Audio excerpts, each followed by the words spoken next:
பேசணும் அப்படின்னு சொல்லி கேட்டோம் அப்படின்னா, உலக கத்தோலிக்க திருச்சபையினுடைய போப்பாண்டவராக இருக்கக்கூடிய பிரான்சிஸ் வந்துட்டு இறந்து போயிருக்கிறது கிறிஸ்தவர்கள் மத்தியில் ரொம்ப பெரிய அதிர்ச்சியை ஏற்படுத்தியிருக்கு அப்படின்னே சொல்லலாம். ஸோ அவருடைய மறைவுக்கு வந்துட்டு பார்த்தோம் அப்படின்னா, தமிழகத்தில் தொடங்கி உலகம் ஃபுல்லாக இருக்கக்கூடிய அரசியல்வாதிகள் ஆரம்பித்து பொதுமக்கள் வெகுஜன மக்கள்னு சொல்லிட்டு எல்லாருமே தங்களுடைய இரங்கல்கள் அப்படின்றத தெரிவிச்சுட்டு இருக்காங்க அப்படின்னு தான் சொல்லணும். ஸோ இந்த மாதிரியான ஒரு சுச்சுவேஷனில் வந்துட்டு பார்த்தோம் அப்படின்னா, யார் இந்த போப் பிரான்சிஸ் அப்படின்னு சொல்லிட்டு பலர் பேசிக்கிட்டு இருக்கக்கூடிய சுச்சுவேஷனில் அடுத்த போப் பிரான்சிஸ் தான் வந்துட்டு யார் வர போகிறாங்க, அடுத்த போப்பாண்டவராக வந்துட்டு யார் தேர்ந்தெடுக்க போகிறாங்க, அதுக்கான நடவடிக்கைகள் அப்படின்றது என்ன, அதை தாண்டி வந்துட்டு பார்த்தோம் அப்படின்னா சாதாரண மக்கள் இறந்து போகிற மாதிரி போப்பாண்டவர் இறந்துட்டாரு அப்படின்னா அவருக்கு செய்யக்கூடிய நடைமுறைகள் அப்படின்றது என்ன, அதை தாண்டி இருக்கக்கூடிய சில விஷயங்கள்லாம் என்ன அப்படின்னு சொல்லி தான் இந்த வீடியோவில் நம்ம பேச போகிறோம். அதுக்கு முன்னாடி நம்ம சேனலுக்கு நீங்கள் புதுசாக வந்திருந்தீங்க அப்படின்னா இதே மாதிரி அப்பப்போ அப்டேட்டாக போயிட்டு இருக்கக்கூடிய விஷயங்கள், அது கரண்ட் அஃபேர்ஸாக இருந்தாலும் சரி, பாலிடிக்ஸாக இருந்தாலும் சரி, ஸ்போர்ட்ஸாக இருந்தாலும் சரி, அப்பப்போ அப்டேட்டாக போயிட்டு இருக்கக்கூடிய விஷயங்களை நீங்கள் தொடர்ந்து தெரிஞ்சுக்கணும் அப்படின்னு ஆசைப்பட்டீங்கன்னா மறக்காம சேனலை ஃபாலோ பண்ணி சப்ஸ்கிரைப் பண்ணிக்கோங்க. ஸோ ஃபர்ஸ்ட் ஆஃப் ஆல் வந்துட்டு பார்த்தோம் அப்படின்னா போப்பாண்டவருடைய மறைவு அப்படின்றது இருக்கு இல்லையா, அவர் கடந்த ஒரு மாசமாவே வந்துட்டு பார்த்தோம் அப்படின்னா உடல்நிலை சரியில்லாமல் தான் இருந்தார். அதுவும் பிப்ரவரி மந்த்ல தான் பார்த்தோம் அப்படின்னா பிப்ரவரி டு மார்ச் அப்படின்றதுல வந்துட்டு கிட்டத்தட்ட 1.5 மாசம் வந்துட்டு ஹாஸ்பிட்டல்லே இருந்தாரு அப்படின்னு சொல்லலாம். அப்பயே வந்துட்டு அவருடைய உடல்நிலை அப்படின்றது ரொம்ப சீரற்ற இருக்கு. அது மட்டும் இல்லாமல் அவர் தேறி வர்றது அப்படின்றதே ரொம்ப கஷ்டம் அப்படின்ற மாதிரிலாம் சொல்லிக்கிட்டு இருந்தாங்க. பட் அதுல இருந்து பார்த்தோம் அப்படின்னா அவர் மீண்டு வந்தாலும் நிமோனியா தொற்று மாதிரியான பிரச்சனை இருக்கு இல்லையா, அது வந்துட்டு தொடர்ந்து அவருக்கு பாதிப்பு அப்படின்றது ஏற்பட்டுக்கிட்டே இருந்துச்சு அப்படின்னு தான் சொல்லணும். ஸோ இப்படிப்பட்ட சுச்சுவேஷன்ல தான் நேற்று வந்துட்டு பார்த்தோம் அப்படின்னா கிறிஸ்தவர்களுக்கான ஈஸ்டர் விழா அப்படின்னு வந்துட்டு சொல்லுவாங்க. ஸோ அந்த நிகழ்ச்சியில வந்துட்டு பார்த்தோம் அப்படின்னா அதுலேயுமே போப்பாண்டவர் வந்துட்டு உரை அப்படின்றது நிகழ்த்துறாரு. அதுக்கப்புறமா போய் தூங்க போனவர் இன்னைக்கு காலையில ஒரு 7:30 மணி அளவில் வந்துட்டு இயற்கை எய்திட்டார் அப்படின்ற நியூஸை வந்துட்டு வாடிகன்ல இருந்து அஃபிஷியலா அனௌன்ஸ் பண்றாங்க அப்படின்னு சொல்லலாம். ஃபர்ஸ்ட் ஆஃப் ஆல் வந்துட்டு போப்பாண்டவர் இறந்தது அப்படின்றத உறுதிப்படுத்துறதுக்கே பலகட்ட நடவடிக்கைகள் இருக்கு அப்படின்னு வந்துட்டு சொல்றாங்க. முதல்ல வந்துட்டு வாடிகன் நிர்வாகி ஒருத்தர் போயிட்டு பார்த்தோம் அப்படின்னா போப் இறந்துட்டாரு அப்படின்றத உறுதிப்படுத்துறதுக்காக அவர் காதுகள் கிட்ட நின்று 3 டைம் பார்த்தோம் அப்படின்னா அவருடைய பேர் சொல்லி கூப்பிடுவாங்க. அவர் வந்துட்டு எந்திரிக்கல அப்படின்னா போப் இறந்தது வந்துட்டு உறுதி செய்யப்படும் அப்படின்னு வந்துட்டு சொல்றாங்க. இதுக்கப்புறமா தான் வந்துட்டு அந்த வாடிக்கன் நிர்வாகி இருக்கார் இல்லையா, அவர் போய் 3 டைம் பேரை சொல்லி அதுக்கப்புறமா போப் ரியாக்ட் பண்ணல அப்படின்னும் போது தான் வந்துட்டு துக்கமணி அப்படின்றது வந்துட்டு ஒழிக்கப்படும் அப்படின்னு சொல்றாங்க. ஸோ அந்த துக்கமணி ஒழிச்சதுக்கு அப்புறமா தான் பார்த்தோம் அப்படின்னா உலகத்தில் இருக்கக்கூடிய எல்லா தேவாலயங்களுக்கும் இந்த மாதிரி போப்பாண்டவர் இருக்கார் இல்லையா, அவர் வந்துட்டு மரணம் அடைஞ்சிட்டாரு அப்படின்ற செய்தி வந்துட்டு எல்லாத்துக்குமே அஃபிஷியலா சொல்லப்படும் அப்படின்னு வந்துட்டு சொல்றாங்க. இதுக்கப்புறமா என்ன பண்ணுவாங்க அப்படின்னு சொல்லி பார்த்தோம்னா போப் இறந்ததுக்கு அப்புறமா அவர் வாழ்ந்து வந்த வீடு இருக்கு இல்லையா, அந்த வீட்டை வந்துட்டு முழுசா மூடிடுவாங்க அப்படின்னு சொல்லப்படுது. முன்னாடி காலத்துலலாம் வந்துட்டு பார்த்தோம் அப்படின்னா யாரும் வீட்டுக்குள்ள வந்துடக்கூடாது அப்படின்றதுக்காக முன்னாங்க. பட் அதுவே பழக்க தோஷமா மாறி ஒரு சம்பிரதாயமா மாறி இன்னைக்கு பார்த்தோம் அப்படின்னா போப்பினுடைய மறைவுக்கு அப்புறமா அந்த வீடு மூடப்படும் அப்படின்னு சொல்றாங்க.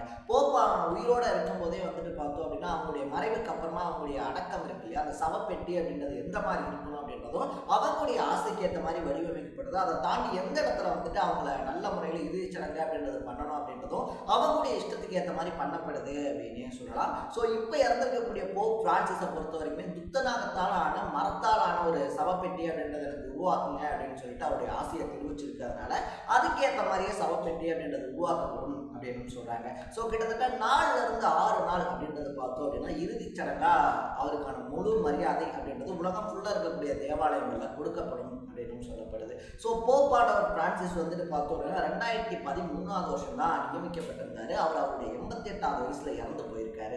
இப்போ எல்லாருக்குமே இருக்கக்கூடிய அடுத்த கொஸ்டின் என்ன அப்படின்னா, அடுத்த போப் யாரு, அடுத்த போப்பை தேர்ந்தெடுக்கிறதுக்கான நடவடிக்கைகள் என்ன, அடுத்த போப்பை தேர்ந்தெடுக்கிறதுக்கான விதிமுறைகள் என்ன அப்படின்னு சொல்லி இருக்கு இல்லையா. ஸோ இதுக்கு வந்துட்டு பார்த்தோம் அப்படின்னா ஒரு போப்பாண்டவராக இருக்கும் போதே வந்துட்டு மரணம் அடைகிறாரு, இல்லை அந்த பதவியிலிருந்து விலகிறாரு, ஒரு சில உடல் நலக்குறைவுகளால் பார்த்தோம் அப்படின்னா இனிமேல் என்னால் போப்பா வந்துட்டு தொடர முடியாது அப்படின்னு சொல்லிட்டு அறிவிக்கிறாரு அப்படின்னா வாடிக்கன் நகரில் வந்துட்டு பார்த்தோம் அப்படின்னா அந்த கார்டினல்களுக்கான கூட்டம் அப்படின்றது வந்துட்டு நடக்கும் அப்படின்னு சொல்றாங்க. கார்டினல்கள் அப்படின்னா வந்துட்டு ஒரு 80 வயசுக்கு உட்பட்ட கார்டினல்கள், அந்த கார்டினல்ஸை தேர்ந்தெடுக்கிறதுக்கும் ஒரு குறிப்பிட்ட நடைமுறைகள் இருக்கு அப்படின்னு சொல்லலாம். இது வந்துட்டு புரியுற மாதிரி சொல்லணும் அப்படின்னா கிட்டத்தட்ட 130 கோடி பேர் இருக்கக்கூடிய இந்தியாவில இருந்து பார்த்தோம் அப்படின்னா போப்பை தேர்ந்தெடுக்கிறதுக்கான அந்த ரகசிய வாக்கெடுப்புல பங்கெடுத்துக்கிறதுக்கு இந்தியாவில இருந்து 4 எலிஜிபிளான கார்டினல்ஸ் தான் இருக்காங்க அப்படின்னு சொல்லலாம். ஸோ அந்த சட்ட திட்டங்கள் அதுக்கான விதிமுறைகள் எந்த அளவுக்கு ஸ்ட்ராங்கா இருக்கும் அப்படின்றத நம்ம இதுல இருந்தே புரிஞ்சுக்கலாம். ஸோ அப்படி வந்துட்டு பார்த்தோம் அப்படின்னா உலகம் பூரா இருக்கக்கூடிய 80 வயசுக்கு உட்பட்ட கார்டினல்ஸ் இருக்காங்க இல்லையா, அவங்கெல்லாம் தான் ஒன்று கூடி வந்து பார்த்தோம் அப்படின்னா அடுத்த போப் யாரு அப்படின்றதுக்கான ரகசிய வாக்கெடுப்பு அப்படின்றத நடத்துவாங்க. இப்போ போப்பானவர் உயிரோடு இருக்கும் போதே பார்த்தோம் அப்படின்னா அவருக்கு ஏதாவது ஒன்று சடனா அப்படின்னும் போது அடுத்த போப் யாரு அப்படின்றதுக்கான போட்டிகளில் ஒரு 6-7 பேர் இருப்பாங்க. ஸோ அந்த 6-7 பேரில் வந்துட்டு கார்டினல்ஸ் அதிகமாக யாருக்கு ஓட்டு போடுறாங்க அப்படின்றத பொறுத்து தான் அடுத்த போப்பாண்டவர் யார் அப்படின்றத தேர்ந்தெடுப்பாங்க. ஸோ அப்படி வந்துட்டு ஒருத்தருக்கு பெரும்பான்மை அப்படின்றது கிடைக்கிற வரைக்குமே வந்துட்டு பார்த்தோம் அப்படின்னா அடுத்தடுத்த சுற்று வாக்கெடுப்புகள் அப்படின்றது தொடர்ந்து நடத்தப்படும் அப்படின்னு சொல்கிறாங்க. ஒவ்வொரு சுற்று வாக்கெடுப்பு அப்படின்றது நடத்தப்படும் போதும் பார்த்தோம் அப்படின்னா அந்த நடைபெறக்கூடிய இடம் இருக்கு இல்லையா, இந்த ரகசிய வாக்கெடுப்பு நடைபெறக்கூடிய இடம். ஸோ அந்த இடத்துக்கு பார்த்தோம் அப்படின்னா கரும்புகை அப்படின்றது ஒவ்வொரு சுற்றினுடைய முடிவுகளையும் வெளியேறுச்சு அப்படின்னா இன்னும் போப் தேர்ந்தெடுக்கப்படலை அப்படின்னா எப்போ வெள்ளை நிறத்தில் புகை அப்படின்றது வெளியேறுதோ அப்போ வந்துட்டு பார்த்தோம் அப்படின்னா அடுத்த போப் உறுதியாயிட்டாரு அப்படின்னு சொல்லியும் மக்கள் புரிஞ்சுக்கிறாங்க அப்படின்னு சொல்லப்படுது. ஸோ அதுக்கப்புறமா வந்துட்டு பார்த்தோம் அப்படின்னா வாடிகனே வந்துட்டு யார் அந்த அடுத்த போப் அப்படின்றத அஃபீஷியலாக அனௌன்ஸ் பண்ணுறாங்க. அந்த போப்புக்கு வந்துட்டு பார்த்தோம் அப்படின்னா முன்னாடி இருந்த போப் இருக்கா இல்லையா, அவருடைய செயல்பாடுகள் அவர்கிட்ட இருந்து என்னென்ன மாதிரியான விஷயங்கள் அப்படின்றத எடுத்துக்கணும் அப்படின்னு சொல்லப்படுது.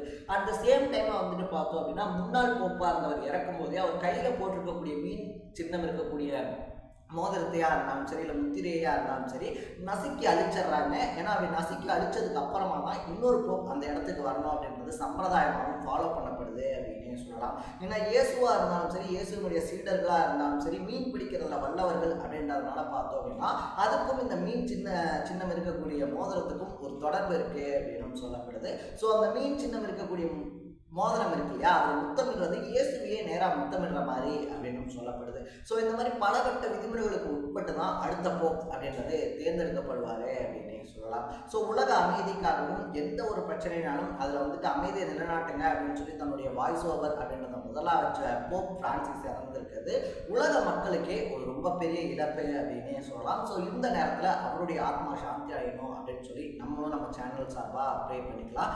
அட் த சேம் டைம் நீங்கள் இதே மாதிரி அப்பப்போ அப்டேட்டாக போயிட்டு இருக்கிற விஷயங்கள், அது கரண்ட் அஃபேர்ஸாக இருந்தாலும் சரி, பாலிடிக்ஸாக இருந்தாலும் சரி, ஸ்போர்ட்ஸாக இருந்தாலும் சரி, அப்பப்போ அப்டேட்டாக போயிட்டு இருக்கிற விஷயங்களை நீங்கள் தெரிஞ்சுக்கணும் அப்படின்னு ஆசைப்பட்டீங்கன்னா மறக்காமல் சேனலை ஃபாலோ பண்ணி சப்ஸ்கிரைப் பண்ணிக்கோங்க. நாளைக்கு இதே மாதிரி ஒரு இன்ட்ரெஸ்டிங்கான வீடியோட சந்திக்கலாம். Tata, bye by.